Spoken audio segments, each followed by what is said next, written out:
को सुनोगे, इनके चक्कर में रहोगे, आप कभी भी निष्कर्ष पे पहुंच नहीं पाओगे कि उसको तैयारी कैसे करनी। तो मोस्टली समय तो बच्चा इसी में खराब कर देता है। तो अनिर्णयन की स्थिति हमेशा सबसे बड़ी भयंकर स्थिति होती है। अब इससे कैसे निकला जाए, क्योंकि मेरे को समस्या ही नहीं बतानी, समस्या का समाधान भी बताना है। अब इस स्थिति से निकलने का सीधा सा सिंपल सा उपाय है। आप क्या करोगे, आपके सामने जो भी विकल्प है, अब आपके सामने जैसे 4-5 विकल्प है, अध्यापक का भी है, वरिष्ठ अध्यापक का है, और एलडीसी, आरएएस वगैरह बहुत सारे विकल्प है। आप इन सारे 4-5 विकल्प जो आप एक रजिस्टर पे लिखिए कि ये मेरे सामने अभी विकल्प है। फिर सबसे पहले उसमें ये देखिए कि कौन सा सिलेबस आपके अनुकूल है। अब उसमें से आप देखोगे तो 5 में से 2 या 3 का सिलेबस आपके अनुकूल नहीं होगा। आप देखो, ईमानदारी से ऑब्जर्वेशन करना कि आपके अनुकूल है कि नहीं। खुद से झूठ नहीं बोलना है, क्योंकि कई बार व्यक्ति स्वीकार नहीं करना चाहता कि चीज़ें मुझे नहीं आती और अभी ठीक कर भी नहीं सकता इसको। तो जैसे मैं मेरी बात बताऊं तो 2008-9-10 में मैं एसएससी मेंस भी दे के आया था, सीजीएल का वगैरह, और साथ में बैंकिंग, रेलवे, इनमें भी मैंने माथाफोड़ी करी थी। लेकिन फिर मैंने बड़ा कड़ा निर्णय लिया और देख लिया कि भाई अपने को गणित नहीं आती, अपने को उस लेवल की रीजनिंग नहीं आती जो बैंकिंग में आती। मैंने वो सारे ऑप्शन डिलीट कर दिए कि इसका फॉर्म भी नहीं डालना है। क्यों? क्योंकि ये सिलेबस मेरे दायरे में नहीं है, बात खत्म, है ना। तो इस तरह से आप निर्णय करते वक्त सिलेबस देखिए। अब आपने सिलेबस तय कर लिया कि भाई ये एग्जाम, 2 एग्जाम हमारे से नहीं होंगे, इन 2 तुलना में ये 3 फेवर में है। अब जो 3 फेवर में है उसमें आप ये देखिए कि आप इनमें से पहले किसकी बढ़िया तैयारी कर चुके हैं, उनको प्राथमिकता में रखिए, क्योंकि हो सकता है कि वो तैयारी की भी है आपकी तो आगे काम आ जाएगी। अच्छा, 2-3 परीक्षाएं हैं जिनका सिलेबस सेम है तो साथ में चल सकते हो अगर परीक्षा लेट है तो इस तरह से सोच लीजिए, 1-2 तैयारी साथ में कर लीजिए। अगर सिलेबस सेम है और आपके कुछ पड़ा हुआ है तो आप उसको साथ में ले सकते हैं। इसके अलावा ये भी देखिए कि किसकी वैकेंसी जो है वो सबसे पहले आने की संभावनाएं हैं। तो इन सारे फैक्टर्स को मैच करिए। आप ये मत देखिए कि कौन से गुरुजी क्या कह रहे हैं या अपने साथी किसकी तैयारी कर रहे हैं। आप इन चीज़ों से डिसीजन लेने की बजाय सिलेबस, भर्ती की संभावनाओं और खुद की क्षमताओं, खुद को लग जाता है कि मैं कहाँ तक डिजर्व करता हूँ। ये व्यक्ति कितना ही झूठ बोले, लेकिन खुद को व्यक्ति को पता होता है कि मैं यहाँ तक डिजर्व करता ही करता हूँ, है ना। हालांकि उससे ज़्यादा ही डिजर्व करता वो, लेकिन कम से कम उसको पता होता है। इन सारी चीज़ों को पॉइंट में रख के आप एक डिसीजन ले लीजिए कि आपको किसकी तैयारी करनी है। मैं बताऊँ 2015-16 की बात। 16 में क्या हुआ था कि आरएएस का एग्ज़ाम और कॉलेज लेक्चर का एग्ज़ाम और फर्स्ट ग्रेड का एग्ज़ाम, ये तीनों हमारे बैक टू बैक थे। जैसे मैं बताऊँ, अप्रैल में था 2016 में था आपके आरएएस का, और फिर फर्स्ट ग्रेड का भी था जुलाई में, और कॉलेज लेक्चर का भी जुलाई में था। अब मेरे समक्ष तीनों में से तैयारी करनी थी। 3 ऑप्शन थे, मेंस का था, आरएएस का। तो अब देखो, हमारा डिसीजन फिक्स था कि आरएएस का सिलेबस, आरएएस को तो मैं बहुत ढंग से तैयारी करके दूंगा। अप्रैल में परीक्षा थी, शायद 11, 12, 13 को थी, है ना। फिर कॉलेज लेक्चर और स्कूल लेक्चर का पेपर था। अब मुझे पता था कि कॉलेज का सिलेबस बहुत ज़्यादा है और वो मेरे अभी दायरे से बाहर है, तो मैंने उस ऑप्शन को हटा दिया और फर्स्ट ग्रेड की तैयारी पे फोकस किया। तो फर्स्ट ग्रेड की तैयारी और कॉलेज का सिलेबस काफ़ी कुछ सिमिलर रहता है, तो साथ साथ में हमने थोड़ा थोड़ा कॉलेज का भी पढ़ लिया। तो रिजल्ट ये निकले कि दोनों में हो गया सिलेक्शन, फर्स्ट ग्रेड में भी हो गया और कॉलेज में भी सिलेक्शन हो गया, फाइनल सिलेक्शन हो गया, और आरएस का भी उस इंटरव्यू दे के आए। तो कहने का मतलब ये था कि डिसीजन ले लिया था कि इसकी तैयारी नहीं करनी है, तो ऐसा डिसीजन लीजिए, इस अनिर्णय की स्थिति को हटाएं आप, ठीक है। अब देखो, ये अगर अनिर्णय की स्थिति हट गई तो आधी स्थिति सारी क्लियर हो जाती है कि बस फर्स्ट ग्रेड की करनी है, मतलब करनी है, बात खत्म। फिर पीछे मुड़ के नहीं देखना, आपकी जो लिखा हुआ है वो आपको मिल के रहेगा, और माँ सरस्वती तो अपना ऋण कभी रखती नहीं, ये बात तो आप मान के चलिए। देर सवेर, कुछ लेट हो सकता है, लेकिन चीज़ें आपको मिलेगी जिस चीज़ों को आप डिजर्व करते हो। तो भर्ती का निर्णय जो है वो आप समय पे लें, ये बहुत ज़्यादा ज़रूरी होता है। इसमें आप लोगों से पूछ सकते हैं, वो भी अनुभवी व्यक्ति से, लेकिन निर्णय, अंतिम डिसीजन आपका होना चाहिए, आपकी कैपेबिलिटी, आपकी रुचि, इनके अनुसार। मेरे पास ये प्रश्न बड़ा आम आता है कि सर प्रोफेसर की तैयारी करूं कि आरएएस की करूं, या मुझे कैसे पता कि आपकी रुचि क्या है, मुझे कैसे पता कि आपको कौन सी चीजें पढ़ना अच्छी लगती, मुझे क्या पता आपका स्वभाव कैसा है, आप प्रशासनिक चीजों को ज्यादा अच्छे से मैनेज कर पाते हो, अच्छे एडमिनिस्ट्रेटर हो बनने लायक हो, या फिर अच्छे टीचर बनने लायक हो, मुझे कैसे पता। ये तो आपको डिसीजन लेना है। तब बच्चे पूछते सर इसमें दोनों में से बेस्ट कौन सी है। भाई कोई भी ले ले, दोनों ही बेस्ट है। एक एकेडमिक जगत की हाईएस्ट पोस्ट है, एक प्रशासनिक जगत की हाईएस्ट पोस्ट है। आप जो भी लो, दोनों ही बेस्ट है अपने आप में। आप मैं तुलना कैसे करूं, किसी में सैलरी अधिक है, शांति अधिक है, किसी में आपके पावर अधिक है, पैसे अधिक है, सारी चीजें हैं, अलग अलग है दोनों का। आप ये डिसीजन खुद से लीजिए, किसी से मत पूछिए। क्यों? क्योंकि हर व्यक्ति अपने लेवल से बताएगा। और जब आप एक समस्या लेके, एक बीमारी लेके डॉक्टर के पास जाओगे ना, तो आप देखना कि आप 5 डॉक्टर के पास एक ही बीमारी लेके जाना, 500 डॉक्टर आपको अलग अलग टैबलेट्स देंगे, क्योंकि हर व्यक्ति का अलग सोचना होता है, हर व्यक्ति का अलग तरीका होता है। तो ऐसे डिसीजन जो होते हैं वो हमेशा आप अपने स्तर पे लाइए, ठीक है। तो भर्ती जो जितनी भी आती है, तो ये आपको कभी भी दूसरी चीज़ों से आप प्रभावित ना हुए। लोग क्या कह रहे हैं हमें इस पर मंथन नहीं करना, क्योंकि परीक्षा आपको देनी, तैयारी आपको करनी है, बाद में नौकरी आपको करनी है, फिर आप दूसरों से क्यों पूछते हो। ये डिसीजन आप खुद से लीजिए, क्योंकि जब तक आप डिसीजन देना नहीं सीखोगे तब तक परीक्षा में ऑप्शन गलत ही होंगे। क्यों? क्योंकि जब आपको भर्ती किस तैयारी करनी इसका डिसीजन नहीं ले पा रहे हो, तो 4 ऑप्शन में से एक ऑप्शन चुनने में कैसे डिसीजन ले पाओगे। तो बड़ा स्टैंड क्लियर रखें अपना, होना ना होना ये बाद की बात है। आपका स्टैंड क्लियर नहीं है, इतना कॉन्फिडेंस कहाँ से आएगा जब आप निर्णय नहीं कर पा रहे। मुझे ये भी पता नहीं चल रहा है कि मुझे किधर जाना है, तो फिर कॉन्फिडेंस कहाँ से आएगा। ये कॉन्फिडेंस कोई खरीदने वाली वस्तु थोड़ी है, ये अंदर से निकलता है। और ये अंदर से कब आता है? जब हमारे निर्णय बड़े सटीक होते हैं कि मुझे ये करना, मतलब करना, बाकी बातें बाद में। आप बीच में सिचुएशंस को नहीं ला सकते। दूसरी स्थिति ऐसी क्यों आती है? सामग्री का चयन सबसे बड़ी समस्या यहाँ पे आती है। भर्ती की चलो स्टूडेंट कर लेता है लास्ट तक जाते जाते कि अध्यापक की करनी है या जो भी करनी है। अब दूसरी सबसे बड़ी समस्या, भर्ती का तय कर लिया, अब सामग्री चयन की समस्या आती है। कई बच्चे क्या करते हैं कि दूसरे बच्चों को देख देख के गाइड्स लेके आ जाते हैं, कई किताबें लेके आते हैं, कोई ऑनलाइन कोचिंग सेंटर से कोचिंग कर लेते हैं। अब आजकल आपको पता है कि एक भर्ती के लिए विभिन्न सारे कोचिंग सेंटर खुले हुए हैं, ऑनलाइन भी हैं, ऑफलाइन है। आपकी 5-5, 7-7 अल्टरनेट है एक दूसरे के। फिर कोचिंग सेंटर्स के नोट्स वगैरह आ जाते हैं वगैरह, बहुत सारा चीज़ें हो गई, इतनी अधिक हो गई है कि आप यहाँ पे सामग्री का चयन नहीं कर पा रहे। अब दिक्कत कहाँ आती है? दिक्कत ये आती है कि जब विकल्पों की अधिकता होती है तो उस जगह निर्णय की आवश्यकता होती है, और आप वहाँ जटिल परिस्थिति में फंस जाते हैं कि फलाना गाइड पढ़ूं कि फलाना गाइड पढ़ूं कि किताब पढ़ूं कि शिक्षक से पढ़ूं कि किससे पढ़ूं। तो मैं आपको एक बहुत स्पष्ट तौर पे बात बताना चाह रहा हूँ कि आपको करना क्या। देखो, गाइड का करना है कि पुस्तकें जो आती है, रेफरेंस बुक्स, वो करना है कि कोचिंग सेंटर से शिक्षक से पढ़ना है, कि आपको यूँ कहिए कि किसी नोट्स से पढ़ना है। मैं सारी चीज़ें बताऊंगा, डिसीजन आपको लेना है। अब 4 ऑप्शन आपके पास जनरली रहते हैं, चारों में से क्या करना चाहिए। देखिए, गाइड की जो व्यवस्थाएं हुई थी वो इसलिए हुई थी कि परीक्षा को जैसे 1-2 महीने रह गई है और आपको शॉर्ट में चीज़ें करनी है, तो वो गाइड ठीक होती है। यहाँ पे ये डिटेल में नहीं डाल देते हैं। और इसमें जैसे मान लो कि एक पेपर में 8-10 पार्ट हो तो गाइड पढ़ ली जाती है, और वो भी कम समय में कर लिया जाता है। पुस्तकें वो होती है जो आपको डिटेल से बताती है। गाइड में केवल फैक्ट होते हैं जो याद नहीं किए जा सकते। पुस्तक में क्या होता है, कहानी होती है, और कहानी में फैक्ट को फिट किया जाता है ताकि आप आराम से उसको कैच कर सकते हो। ये तो अल्टीमेट है, ठीक है, इसका कोई ऑप्शन है ही नहीं। गाइडें भी पुस्तकों को देख के लिखी हुई है, टीचर भी पुस्तकों को कंबाइंड करके पढ़ाते हैं, और नोट्स भी आपके जो टीचर्स ही बनाते पुस्तकों से। ये तो आधारभूत है, ये आधारभूत है, आप इसको नकार नहीं सकते। आप चाहे ऑनलाइन कोचिंग करें, कुछ भी करें, पुस्तकों का कोई विकल्प नहीं है, कभी नहीं रहा, ठीक है, क्योंकि बाकी तीनों विकल्प पुस्तकों के ऊपर डिपेंड करते हैं, ठीक है। तो गाइड के सामने पुस्तकें, तो वास्तव में पुस्तकों और गाइड की तुलना करना निहायत ही मूर्खता है। अब बात आती है टीचर से कि टीचर से पढ़ना कितना सार्थक होता है।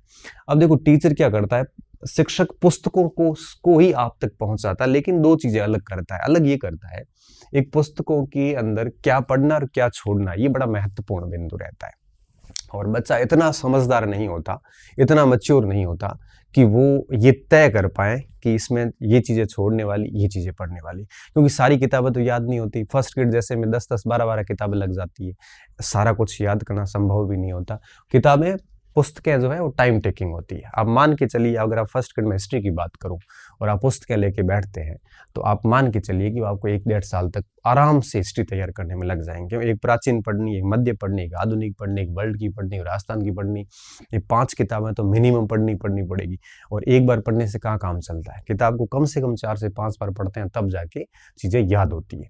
अब आप 5 किताबों को 5-5 बार पढ़ोगे, इसका मतलब ये होगा, एक किताब को अगर 1 महीना भी लगता है ना, तो भी आप मान के चलिए कि 12 से 15 महीने तक अगर लगातार पढ़ोगे तब जाके, तो पुस्तकें टाइम टेकिंग होती है। अब शिक्षक क्या करता है, इन पुस्तकों में से जो महत्वपूर्ण चीज़ें वो छांटता है और फिर वो अपनी भाषा में अभिव्यक्त करता है, सामान्य उदाहरण देता है, आसान भाषा यूज करता है, तो पुस्तकों को आसान तरीके से और चयनित तरीके से आप तक पहुंचा देता है, तो बच्चे को समझने में आसानी नहीं होती, मुश्किलात नहीं होती। और ये पुस्तकों का विकल्प है शिक्षक एक प्रकार से, लेकिन शिक्षक के ऊपर भी डिपेंड है शिक्षक कैसा है, ये भी महत्वपूर्ण आयाम है यहाँ पे। ऐसा नहीं हो कि आप किसी भी ऐसे मार्केट छाप से पढ़ना शुरू कर देते हैं, वो तो आपको लग जाता है 5-7 दिन के अंदर ही कि आप सही शिक्षक के पास में नहीं है। जनरली मैं मानता हूँ कि शिक्षक जो भी आता है खराब नहीं होता, क्योंकि वो पूरी मेहनत के साथ ही आता है ना। अब बात आती है नोट्स की। खुद बनाते हो तो है सही, दूसरों से मांगते हो तो कभी भी पूर्णता का भाव नहीं आएगा, कभी भी अंदर से कॉन्फिडेंस नहीं आएगा कि मेरी तैयारी पूरी है। तो इनमें से चारों में से, अच्छा मैं ये मानता हूं कि आप जो भी पढ़ें, अगर एक पर विश्वास कर लें, तो अब पुस्तकों में से भी आजकल आपको पता है कि ढेर सारी पुस्तकें आ गई, तो मेरा ये मानना है कि अगर आप गाइड के साथ जा रहे हैं तो गलत जा रहे हैं। क्यों? कोई भरोसा नहीं है। हालांकि कोई एक आधे पार्ट के लिए पढ़ सकते हो, लेकिन 20 तैयारी गाइड को करके बनाते हैं तो सच में आप कहीं ना कहीं नुकसान करने जा रहे हैं खुद का। हाँ, कोई सेगमेंट, कोई विशेष सेगमेंट किसी गाइड से पढ़ लिया, जैसे स्कूल मैनेजमेंट पोर्शन आता है तो किसी गाइड से देख लिया, तो वो कोई बुरा नहीं है। लेकिन आप हिस्ट्री के कोई गाइड लेके बैठे हैं तो फिर नुकसान वाली बात है। पुस्तकें, सारा पुस्तकों से पढ़ोगे तो उसको टाइम बहुत अच्छा खासा लग जाता है। टीचर से ठीक ऑप्शन है, क्योंकि कम समय में सारी चीज़ें हैं वो करवा देता है। और दूसरों के नोट्स तो मैं बिल्कुल रिकमेंडेड नहीं करूँगा। नोट्स कभी भी मांगने या खरीदने की वस्तु नहीं होती, लिखने की होती है। आप दूसरों के नोट्स ढेर लगा लेना रूम में, कोई फायदा नहीं देंगे। इसलिए मैं आपको सिर्फ यही कहूँगा कि कोशिश करो कि कुछ सेगमेंट के लिए गाइड वाली देख लो, लेकिन जो भी गाइड लाओ तो एक ही लाओ। एक्स्ट्रा बहुत सारे गाइड्स लाके आप अपने आप को कंफ्यूज कर रहे हैं। सबसे बेहतर ऑप्शन होता है कम से कम पुस्तकें अपने पास में रखो, लिमिटेड मटेरियल, क्योंकि हर पुस्तक से 80-90% सवाल आते हैं। कट ऑफ आपके वापस वही 60-65% जाके अटक जाती है। तो बेहतर ये होता है कि आप जो है जो भी स्रोत रखें एक एक रखें। जहाँ तक शिक्षकों की बात है, तो आप किसी भी एक शिक्षक से पढ़ सकते हैं, अपने विषय को पढ़ सकते हैं। आपको लगता है कि चीज़ें जटिल है, समझनी चाहिए तो समझ सकते हैं। आपको लगता है कि शिक्षक की जरूरत नहीं है, मैं पुस्तकों से कर लूंगा, मेरे पास काफ़ी टाइम है, तो आप इसको भी कर सकते हैं। लेकिन ध्यान इस बात का रखना, चाहे शिक्षक से पढ़ो चाहे पुस्तकों से पढ़ो, जब तक आप उसको 4-5 बार नहीं पढ़ोगे, तब तक, जब तक उसकी प्रैक्टिस नहीं करोगे, तब तक आपके परिणाम निकलने वाले नहीं है। अब यहाँ पे सामग्री चयन में सबसे बड़ी दिक्कत कहाँ आती है? दिक्कत ये आती है, आप सामग्री चयन भी कर लेते हैं, लेकिन जैसे आप YouTube की दुनिया में चले जाते हैं या फिर सोशल मीडिया पे आते हैं, तो यहाँ वापस समस्या क्रिएट हो जाती है। क्यों? क्योंकि किताब प्रकाशक है, वो किताब बेचने के लिए अपनी मार्केटिंग कर रहे होते हैं। गाइड के प्रकाशक गाइड की अपनी मार्केटिंग कर रहे होते हैं। कोर्स के जो चलाते हैं ऑनलाइन कोचिंग सेंटर, ये अपनी मार्केटिंग कर रहे होते हैं। नोट्स बेचने वाले अपनी मार्केटिंग कर रहे होते हैं। अब स्टूडेंट इस मार्केटिंग के, इस पूरे मार्केट का एक प्रकार से उपभोक्ता हो जाता है। ठीक है, हम लोग इसमें आते हैं, हम लोग यहाँ से आते हैं, और आप मुझे भी शामिल कर सकते हो उसमें, मार्केटिंग करने वालों में, है ना। तो अब देखिए समस्या कहाँ आएगी। अब स्टूडेंट को एक तार्किक निर्णय लेना होता है कि मैं गाइड के साथ जाऊं, क्योंकि आप गाइड के जो पब्लिशर्स हैं उसको जैसे सुनोगे आपको लगेगा गाइड सब कुछ है। पुस्तक वाले को सुनोगे तो वो कहेगा कि ये तीनों कुछ भी नहीं है, केवल पुस्तक ही महत्वपूर्ण है, और इन सिलेक्शन नहीं होता, पुस्तक से ही होता है, भले खुद का किसी शिक्षक से हुआ। शिक्षक कहेगा शिक्षक जनरली ये कहेगा कि मेरे से पढ़ लो तो आपको इसकी जरूरत नहीं पड़ती। जनरली हम बोलते हैं तो हम इसको प्रूफ भी करते हैं। नोट्स बेचने वाले ये कहेंगे कि हम इन सभी का निष्कर्ष निकाल रहे हैं। अब इस तरह से आप हो जाते हैं पजल। अब आपको नहीं पता कि आपको क्या करना है।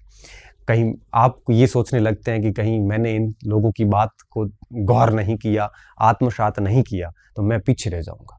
ऐसा कुछ भी नहीं है। मैं ये मानता हूं कि इस यूट्यूब सोशल मीडिया की दुनिया से जो बहुत दूर है, वो सबसे पहले सिलेक्शन वही लेते हैं, क्योंकि वो अपने इरादों में बड़ा क्लियर है एकदम से। उसके मानसिक रूप से उसको कोई प्रभावित नहीं कर पा रहा है और बहुत बढ़िया तरीके से मेहनत कर रहा है, प्रैक्टिस कर रहा है, रिवीजन कर रहा है और लिमिटेड मटेरियल के साथ कर रहा है। तो मैं यही कहूँगा कि किसी भी, मेरी बात भी मत सुनो आप अपना डिसीजन खुद से लीजिए। और मैं ये मानता हूँ कि चाहे शिक्षक से पढ़े, चाहे पुस्तकों से पढ़े, चाहे आप अच्छे नोट्स किसी के हैं, आपने खुद ने उसको अपडेट किया है, तो आप इनसे पढ़ें। गाइड को तो मैं आपको पूरा सजेस्ट नहीं करूँगा, लेकिन पढ़ें एक ही, और उसको बार बार पढ़ें और उसका बार बार प्रैक्टिस करें। एक का सहारा लें, सभी साथ में लेके ना चलें, ठीक है। और ये डिसीजन भी आपको ही लेना है, क्योंकि आपने पर्टिकुलर किसी एक को सुन लिया तो आप उसके साथ जाओगे, ठीक।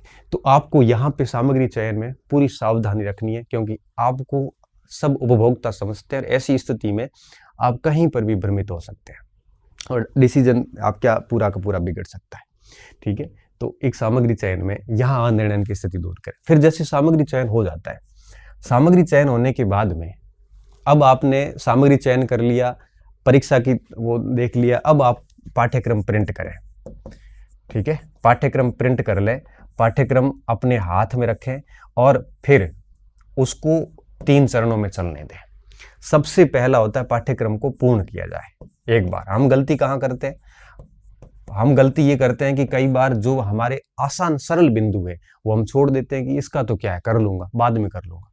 और कई बार हम कठिन टॉपिक करते जाते हैं, उसको बार बार करते हैं और सरल टॉपिक को छोड़ देते हैं, क्योंकि ये तो हमें आ रहा है। हम इस गलत फहमी में रहते हैं और स्थितियां ये बनती है कि परीक्षा जब आती है तो उस कमजोर टॉपिक पढ़े हुए नहीं होते हमारे, क्योंकि हम हमेशा कठिन टॉपिक, अब मान के चलिए कि अगर 10 टॉपिक है पाठ्यक्रम में, 10 में से 3-4 टॉपिक ऐसे जो हमने बिल्कुल पढ़े नहीं, छोड़ रखे हैं उसको कि ये तो बाद में कर लेंगे, ये तो मुझे आता है, ये तो मैं बाद में कर लूंगा। कुछ पॉइंट्स ऐसे छोड़ देते हैं और जैसी परीक्षा हॉल में जाते हैं तो वो रिविजन होता नहीं है। फिर सामान्य प्रश्न पढ़े हुए तो होते हैं लेकिन एग्जैक्ट रिविजन नहीं होता है, तो उस वजह से कंफ्यूजन में जाते हैं और फिर आपकी तीनों, अब वो छोड़ भी नहीं सकते क्योंकि आपके पढ़े हुए सवाल कभी न कभी पढ़े थे लेकिन रिवीजन नहीं किया, ये आपकी गलती थी, वो पॉइंट आपने छोड़ दिए थे और उसके अभाव में वहां पे फिर आपके चारों विकल्प में आप कंफ्यूज हो जाते हैं, 2 विकल्प में कंफ्यूज हो जाते हैं और वहां पे आप मोस्टली संभावना है कि गलती करके आते हैं। तो जब भी आप पाठ्यक्रम पढ़े तो मैं ये मानता हूँ कि उस पूरे पाठ्यक्रम में आपको लगता है कि ये 2-3 टॉपिक बड़े हैं और इसमें से एक आधा ही सवाल आता है, तो वो टॉपिक आप भली साइड में कर दो। बाकी 90% जो सिलेबस होता है, 90-95% सिलेबस जो आपने 2-4 टॉपिक साइड में कर दिए, जैसे मैं हिस्ट्री पढ़ता था तो मुझे अच्छे से पता है कि राजपूत राज्य, दक्षिणी भारत, इसमें मैं बहुत लिमिटेड ही पढ़ता था कि भाई मुझे इसकी सिर्फ कला पढ़नी है या इसका प्रशासन पढ़ना, बाकी सारा छोड़ देता था। वो आप चाह के छोड़ते, वो तो छोड़ दिया। बाकी जितना भी है वो आप कंप्लीट पढ़ो, बीच में छोड़ो मत किसी को भी। ऐसे मत छोड़ो कि ये बाद में कर लूंगा, यही आसान है। कोई भी आसान नहीं होता, कोई भी टफ नहीं होता। तो जब भी पाठ्यक्रम आप सिलेबस लाते हो तो इन रिसोर्सेज से आप उस पूरे सिलेबस को कंप्लीट करें, ठीक है। और जैसे ही पाठ्यक्रम पूरा होता है फिर आप कंटिन्यू हो जाए रिवीजन पे, रिवीजन कंटिन्यू चलने दें, ठीक है। जितना आप अभ्यास करोगे और कोशिश करो कि कम से कम 5-7 बार पुनरावृत्ति हो, रिवीजन हो। 5-7 बार रिवीजन होगा तभी जाके वो जो कोर्स आपने 90-95% पूरा किया है वो जाके आपको फायदा देगा। रिवीजन आप कैसे भी कर सकते हैं, 5 दिन पढ़िए, 2 दिन रिवीजन कर लीजिए, या फिर आप टॉपिक पूरा पढ़ के फिर उसको वापस पढ़ लीजिए, कैसे भी कर सकते हैं। या आपके ऊपर है कि आप उसको रिवीजन को कैसे करते हो, या पूरा पढ़ने के बाद फिर वापस शुरू करो, फिर वापस शुरू करो, ऐसा कर सकते हो। और तीसरी चीज होती है अभ्यास। ये 3 चीजें बहुत ज्यादा जरूरी है। अभ्यास कब शुरू होता है? अभ्यास होता है रिवीजन और इसके साथ में। पहले जब पाठ्यक्रम पूरा करते हो तब तक अभ्यास की जरूरत नहीं है ना। आप अभ्यास कब करोगे? रिवीजन के साथ में। कैसे किया जाता है? जैसे मैं एक उदाहरण देके बताता हूँ। जैसे आप इतिहास का एक पाठ पढ़ रहे, सिंधु घाटी सभ्यता, ठीक है। आप सिंधु घाटी सभ्यता के आपके हाथ से नोट्स बने हुए थे या फिर आपने पूरी पुस्तक में से नोट आउट चीजें कर रखी थी, उसको आपने पूरा रिवीजन किया। रिवीजन करने के बाद में आप पुराने पेपर लाइए। अभ्यास हमेशा पुराने पेपर से किया जाता है तो बेहतर है, ठीक है। पुराने पेपर सारे निकाल दिए, फिर आप नए प्रश्नों की तरफ जा सकते हैं। टेस्ट सीरीज से अवॉइड करो अभी स्टार्टिंग में, टेस्ट सीरीज लास्ट में दे दो 2-5 टेस्ट, इसकी ज्यादा जरूरत नहीं है। फिर आप क्या करोगे, सिंधु घाटी सभ्यता के जो भी पुराने पेपर्स आए हैं उन सारे प्रश्नों को एक बार एक बार रिवीजन करने के बाद उसको निकालिए। कोई नया प्रश्न मिलता है तो अपने नोट्स में ऐड कर दीजिए। फिर आपको लगता है कि हाँ सारे प्रश्न देख लिए, कॉन्फिडेंस आ जाएगा। उसके बाद पुनः सिंधु घाटी सभ्यता के उस नोट्स को उसी समय रिवीजन कर लो। एक दिन लग सकता है, 2 घंटे लग सकते हैं। क्यों? क्योंकि जब आप वापस सिंधु घाटी को प्रश्न का अभ्यास करने के बाद फिर वापस सिंधु घाटी को जब पढ़ोगे तो जहां जहां प्रश्न आए हुए हैं वहां आपकी नजर जाएगी, अच्छा ये सवाल आया था, अच्छा लोथल भोगवा नदी के किनारे ये आया हुआ था। अब आपका पढ़ने का जो तरीका बदल जाएगा, आप उन चीजों को गौर करना शुरू करोगे। अदरवाइज क्या होता है, कई बार हम पुस्तक तो पढ़ लेते हैं, हम कंटेंट पढ़ लेते हैं, अंडरलाइन भी करते हैं, लेकिन चीजों को गौर नहीं करते। परीक्षा हॉल में जब प्रश्न आता है तो गौर किया हुआ होता नहीं, पढ़ा हुआ तो होता है, फिर हम गलत करके आते हैं। फिर वो कह रहे हैं ना कि आते हुए गलत होते, आते हुए गलत इसीलिए होते हैं कि हमने उपन्यास की भांति उस सामग्री को पढ़ लिया, उसमें गौर भी नहीं किया कि इसमें किस टाइप का प्रश्न आ सकता है, इसमें ऐसे भी प्रश्न आ सकता है। पुराने प्रश्नों का नेचर नहीं समझा, पुराने प्रश्नों को हल करने के बाद वापस उस कंटेंट का रिवीजन नहीं किया। ऐसी छोटी छोटी गलतियां जो होती है ना, बेसिकली वही परीक्षा हॉल में गलतियां करवाती है। आप अगर ये सोच रहे हो कि भाई परीक्षा हॉल के अंदर जो है वो आपकी हमारी गलतियां होती, परीक्षा हॉल में गलती होती है आपकी तैयारी के कारण। परीक्षा हॉल में कोई भगवान आपके खिलाफ नहीं है, परीक्षा हॉल में कोई आपसे किसी की आपसे कोई दुश्मनी नहीं है, पेपर आपका ही खराब नहीं हुआ, सभी का होता है। तो मेरा ये मानना है कि हमें परीक्षा हॉल के अंदर प्रश्नों की गलतियों के लिए आप अपने आप को दोष ना दें। उस समय को आप दोष दीजिए आपकी तैयारी को। आपने तैयारी ठीक से नहीं की, इसीलिए वो सारे गलत हुए। हम क्या करते हैं, 30 से 35 प्रश्न ऐसे 2 ऑप्शन में तुक्के मार के आते हैं। 2 ऑप्शन में 30-35 में से जैसे 20 सही हो गए, 15 गलत हो गए, तब हम दुनिया को यह क्या कहते हैं कि मैंने जो अटेंड किए मेरे सारे गलत हुए।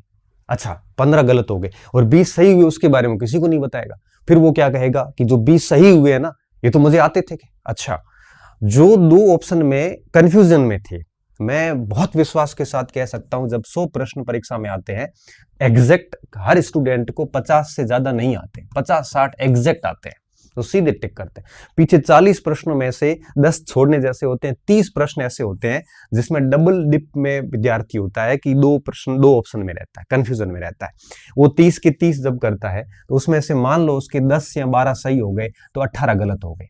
अब जो 10-12 सही हुए हैं उसको वो स्टूडेंट बाहर आके ये झूठ बोलता है कि ये तो 12 मुझे आते थे और मैंने बाकी के 18 जो डबल डिप में किए, जो 2 ऑप्शन में कंफ्यूज थे, वो मेरे सारे गलत हो गए। मतलब वो ऐसे प्रिटेंड कर रहा है जैसे भगवान की उसके साथ में विशेष कोई दुश्मनी है। इतना झूठ क्यों बोलते हो? बेहतर है यही कह दो कि मैंने 30 प्रश्न 2 ऑप्शन वाले किए थे, जिसमें से मेरे 12 सही हो गए, 18 गलत हो गए। सभी के होते हैं। और ऐसी स्थिति क्यों आती? क्योंकि आप विकल्प पर पूर्ण रूप से निर्भर है। ऐसा बहुत कम स्टूडेंट है जो प्रश्न पूछने के बाद विकल्प को देखे बिना उत्तर देने का प्रयास करता है। आपकी स्थिति ये हो रखी है कि जब भी आपको कोई प्रश्न पूछा जाता है आप सीधा कहते हो ऑप्शन दो। जब आप ऑप्शन पे इतने डिपेंड हो तो इसका मतलब साफ है कि आपका रिवीजन पूरा नहीं है। इसका मतलब साफ है कि आपने ठीक से कंटेंट पढ़ा नहीं है। अब आपको विकल्प की आवश्यकता महसूस हो रही है। अगर आपने ठीक से पढ़ा है तो विकल्प की जरूरत ही नहीं होती। विकल्प की जरूरत होती है डिस्क्रिप्टिव जो प्रश्न आते हैं जिसमें 4 बड़े बड़े कथन आते हैं, वहां विकल्प की आवश्यकता होती है। छोटे छोटे फैक्ट के लिए कहां विकल्प देखना पड़ता है।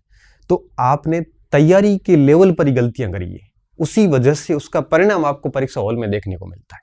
जब आप आते हुए गलत कहते हो, आपकी मैं भाषा में बात करूं तो आते हुए गलत होते हैं, मुझे बड़ी दया आती है उस समय कि आते हुए गलत कैसे हो सकते हैं।